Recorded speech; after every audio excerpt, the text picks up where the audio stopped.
Garcia et l'Olympique lyonnais. On se pose cette question ce soir. Les supporters de l'OL font-ils la loi? Alors c'est vrai qu'il y a un contexte un peu particulier.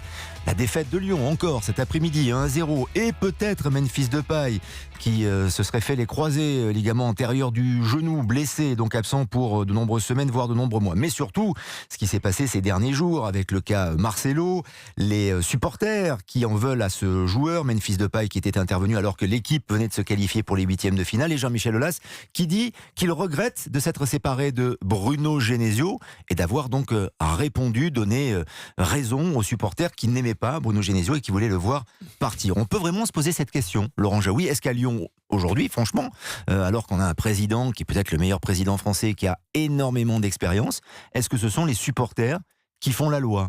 Ou en tout cas qui ont un pouvoir de nuisance? Alors oui, un pouvoir de nuisance, on s'en est rendu compte toute la saison dernière et même un peu avant. Ils avaient décrété que leur entraîneur n'était pas du niveau qu'ils espéraient. C'était presque un délit de sale gueule concernant Bruno Genesio, et ils ont considérablement alourdi le climat et pourri l'existence autour de l'OL. Donc le pouvoir de nuisance, assurément oui. Est-ce que ce sont eux qui font la loi ?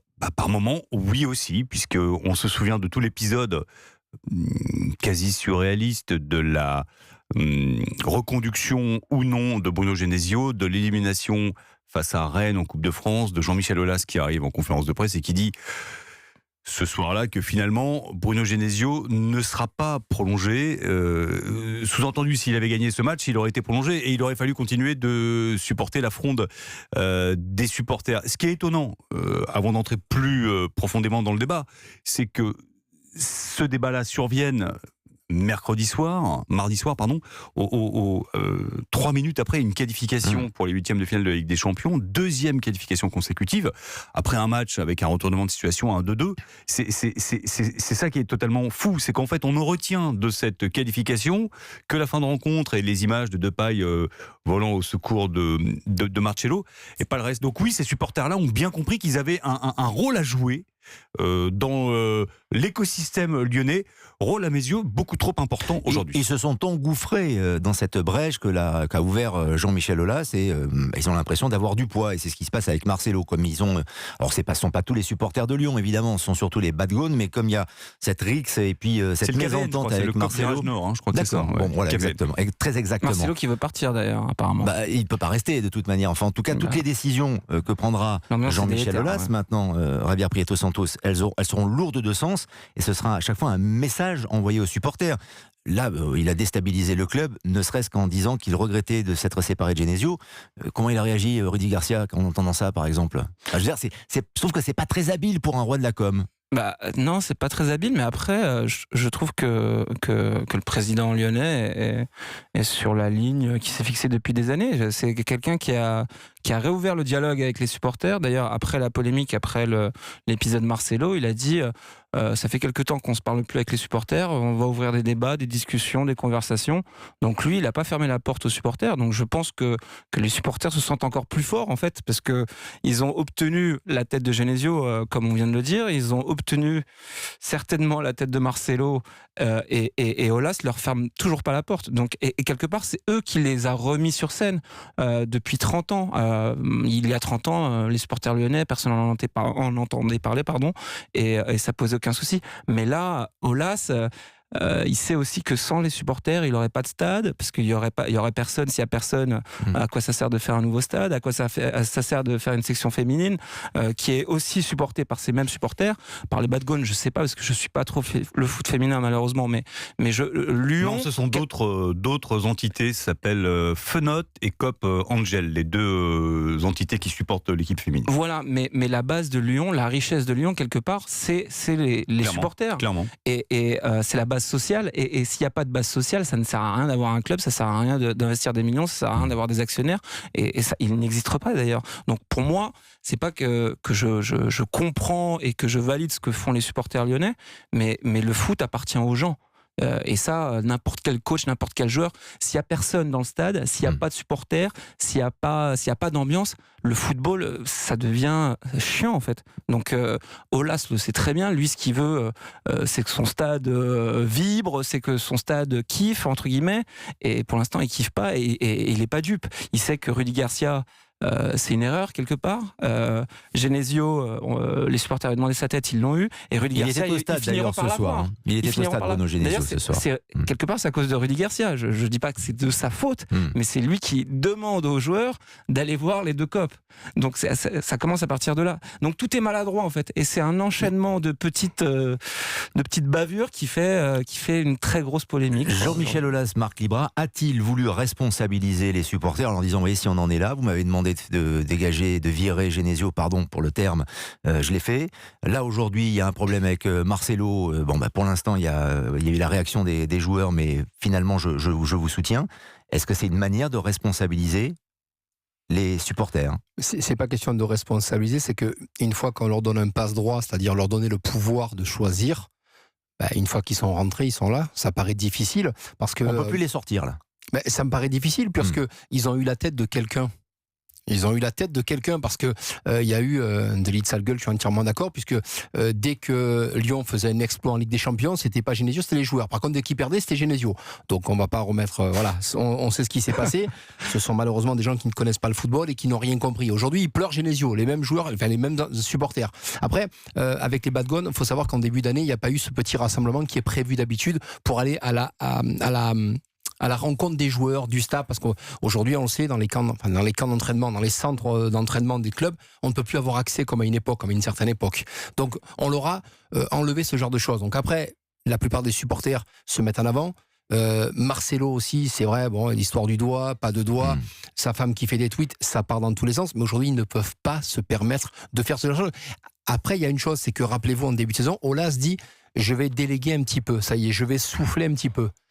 Donc il n'y a pas de souci. Mais je vais déléguer à Juninho. Mais là, il faut qu'il revienne aux affaires. C'est-à-dire que c'est lui qui... Mais à un moment donné, qu'est-ce qu'il fait, Juninho ? C'est-à-dire que Juninho, c'est quand même quelqu'un qui... on l'a vu sur le premier match, il était en photo dans les tribunes, c'est super. Mais là, ils sont dans le dur. Pourquoi c'est monsieur Aulas, le président, qui doit aller au charbon ? C'est à Juninho de faire tout ça. Et on va revenir sur ce qu'a fait Rudy Garcia. Les joueurs, qu'est-ce qu'ils font ? Rudy Garcia, il sait qu'il est vraiment pas bien. Rudy Garcia n'arrive pas à mettre un système de jeu en place. Rudy Garcia n'arrive pas à trouver la solution. Rudy Garcia ne sait pas gérer ses joueurs. Il voit ses joueurs qui viennent se qualifier. Merci petit Jésus. Ils viennent. Oh là là, attendez les gars. Il se dit, je vais bien me faire voir par les deux copes. Il est réuni. En plus, les images sont là. Il est réuni. Venez. Il a eu du mal à les réunir d'ailleurs. Oui, et tu as raison. Et il dit, attendez, il me fait un bras à droite et un bras à gauche. C'est-à-dire, vous allez... Alors nous, on est devant la télé, on comprend, tiens, il va aller les saluer côté droit et côté gauche. Qu'est-ce qui se passe ? Les joueurs vont d'un côté. Et quand ils vont aller de l'autre côté, qu'est-ce qui se passe ?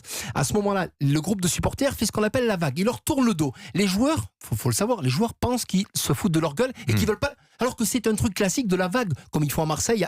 Et là, les joueurs, entre guillemets, se vexent et s'en vont. Et après, c'est l'histoire de la bande. Mais peut-être pas de quoi vous avez fait au niveau de cette fameuse banderole qui est stupide. Mais en fait, ça Marcelo part d'un quiproquo terrible. C'est ce qu'il y avait Marcelo dégage avec un âne dessiné.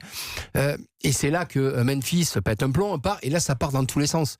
Mais c'est quand même terrible, c'est-à-dire que ça part d'un quiproquo et ça part de attendez, moi je veux bien me faire voir parce qu'attendez, je trouve pas la solution et puis il faut bien que et puis les supporters disent c'est bien ce qu'il a fait Rudy Garcia. Oh les gars, c'est de la com, vous le comprenez pas que c'est de la com ? On a encore vu le match d'aujourd'hui, il n'arrive pas à trouver la solution. Mais les supporters ont l'impression d'avoir du pouvoir. Mais ils ont le pouvoir, ils l'ont quoi qu'il arrive. Mais ils veulent le justifier par leur attitude. Ils ont l'impression de gérer le club. Laurent Jaoui, est-ce que vous avez l'impression que le club est déstabilisé profondément aujourd'hui ? Il y a une page qui se tourne, Bernard Lacombe, qui a longtemps été le conseil, je ne vais pas dire l'homme à tout faire, mais en tout cas très très précieux auprès de Jean-Michel Aulas pendant de nombreuses années, prend sa retraite. Il y a eu un hommage qui lui a été rendu aujourd'hui. Et vu la situation, avec les défaites en plus, est-ce que vous avez l'impression que le club est en train de s'enfoncer progressivement ? Le club est en mutation et il est dans une phase un peu déstabilisante, quoi. Il a du mal à trouver son fondement, ce club. Parce que pendant des années, il a fonctionné de manière très simple, on l'a dit autour de cette table. C'est Jean-Michel Aulas qui montait au front et qui jouait le pare-feu dans toutes les circonstances quand ça n'allait pas. Il a voulu mettre en place un autre système avec un directeur sportif qui a dû composer avec un entraîneur qu'il a fait venir et qui doit maintenant composer avec un entraîneur qu'il n'a pas fait venir, en l'occurrence Rudy Garcia. Et on s'est tout de suite demandé comment le binôme allait fonctionner, comment Juninho et Garcia allaient trouver un mode de vie, un modus operandi, quoi, un mode opératoire. Et là, on voit bien qu'il y a quelque chose qui ne fonctionne pas parce que on ne peut être que totalement d'accord avec Marc Libra. À un moment, Juninho doit prendre ses responsabilités, monter au front, monter au feu. Et mardi soir, c'est Juninho qu'on doit entendre. Mercredi, l'interview à Eurosport. Je crois qu'on l'a entendu ce soir sur les antennes de Canal. D'ailleurs, tout récemment. Il avait tapé un énorme coup de gueule après. J'ai pas la mémoire super vivace, mais il avait tapé un énorme coup de gueule en disant que les joueurs n'étaient pas à leur niveau. Après Marseille, je pense. Après Marseille, exactement. Voilà. Donc, au total, on voit bien que ce qui a fait la force de l'Olympique Lyonnais par le passé, en tout cas ces nombreuses dernières saisons, je reprends le terme de Jean-Michel Aulas, cette fameuse institution. Là, il y a quelque chose dans l'institution qui ne fonctionne pas. Il faut peut-être un peu de temps quand on change de système, qu'on nomme un directeur sportif à qui on veut confier des pouvoirs, mais on a quand même le sentiment que dès que c'est chaud, les pouvoirs qu'on lui a confiés, on les lui retire, ou en tout cas, il ne l'assume pas ce pouvoir-là, et Jean-Michel Aulas remonte au feu. Donc c'est un peu déstabilisant pour les joueurs, pour les supporters, pour l'entité lyonnaise, pour les observateurs, et on voit bien que ce club est en train de devoir se réinventer, et qu'il a du mal à trouver la formule idoine pour l'instant. Peut-être donner les pleins pouvoirs aux supporters, ce serait une option. Ce serait pas une bonne idée, mais ce serait peut-être une option. On verra au moins de quoi ils sont capables. S'il faut diriger une équipe, un club, les finances, le stade, composer, mais après, est-ce qu'Aulas s'est délégué ? C'est ça la question aussi. Parce que ça fait 30 ans qu'il a voulu le faire avec Juninho. Là, il est en train de reprendre un peu le pouvoir, en tout cas en termes de communication. C'est la première fois qu'il essayait un entraîneur étranger. Il avait la pression, tout le monde lui a dit essaye l'entraîneur étranger. Il s'est raté. Tout le monde lui a dit rappelle un ancien illustre du club. Pour l'instant, ça fonctionne pas. Cette légende du club, pour l'instant, il a nommé Silvinho et Rudy Garcia. Ça colle pas. Donc, on a l'impression que l'OL, c'est Aulas. Et quand il est pas là, c'est un peu le bazar. Et donc, c'est ça le problème. En fait. Lyon 8e au classement après cette défaite contre Rennes avec 25 points.